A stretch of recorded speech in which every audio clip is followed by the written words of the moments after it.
सानोको याद छ सबै?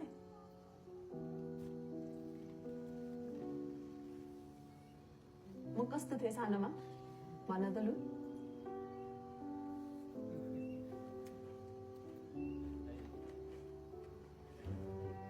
तिमी कस्तो थियो भनेर मैले यो अटोमा लेखेको छु। अहिले नपढ न, पछि पढ्नु के? ल के ल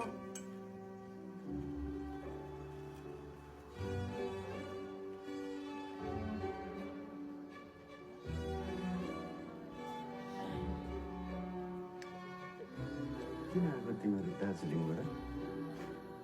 यो बदम खानलाई किन आउनु नहुने थियो? होइन, हुन्थ्यो।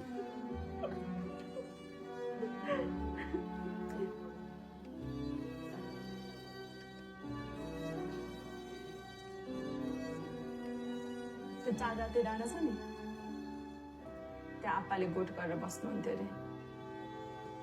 अनि घिउ छुर्पी बेच्न सिलौटी झर्दाखेरि आमालाई भेटेको रहेछ। देख्नु बित्तिकै माया बसेको अरे दुईजनाको त।